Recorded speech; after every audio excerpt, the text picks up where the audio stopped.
What I'm going to start with here is a 5-minute sales pitch for the book.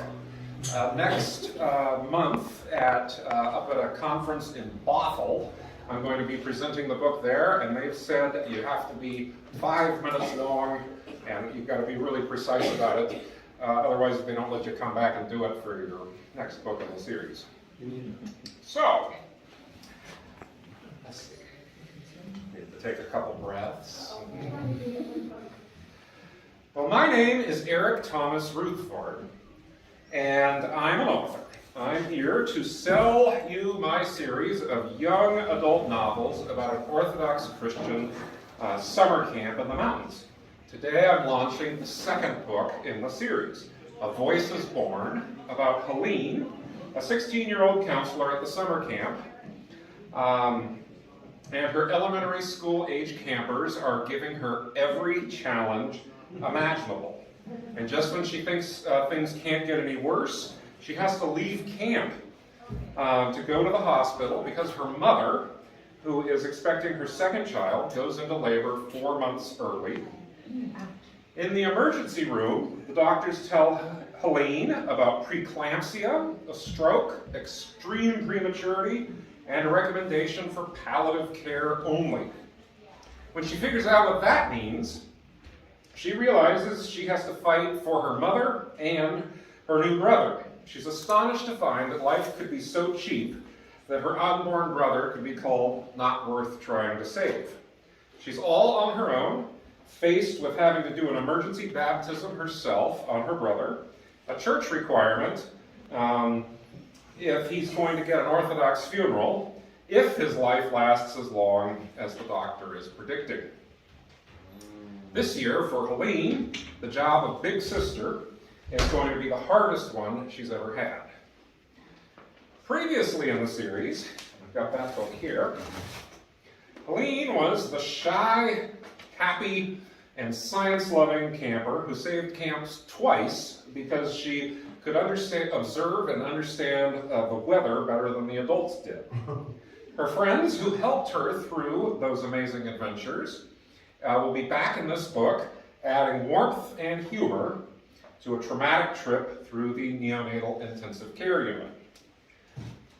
Now, for those of you who have known me for a while, at this point I had intended to hold up a picture of a premature baby, whom I happen to know. However, I forgot the picture. But you know that this, if you've known me for a while, you know that this fictional story is based on true events. The article, this topic of the ethics of when to resuscitate premature infants turned into 2 articles. One was run on the Seattle Times 7 years ago, or maybe 8. I don't know. And then the other was an article in the Journal of Pediatrics on the ethics of how to treat extremely premature infants. It was my dream to turn that project into a nonfiction book, but as I've learned over the past 8 years, memoirs are darn hard to sell. Fiction sells better, or at least that's what I'm hoping with this book pitch.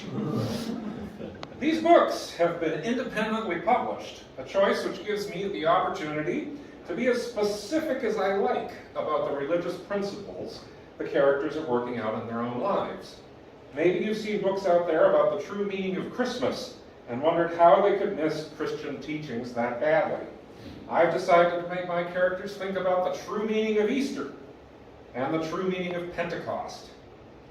The first is about saving our lives. The second is about keeping our lives going.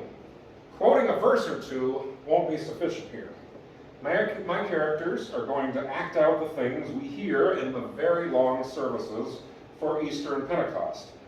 Being independently published, I can do that, and I want to make those aspects a selling point and not have to generalize it.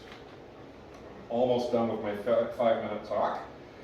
And I can tell you that there are 2 more books planned in the series. One about the characters making a trip to Ukraine, and another about a bike expedition gone awry. As a brief closing note, I want to tell you that I'm looking for beta readers and advanced copy readers for both of those books. That means you get to read it for free, and you tell me which parts you engaged with and which parts confused you. And if that interests you, please get in touch.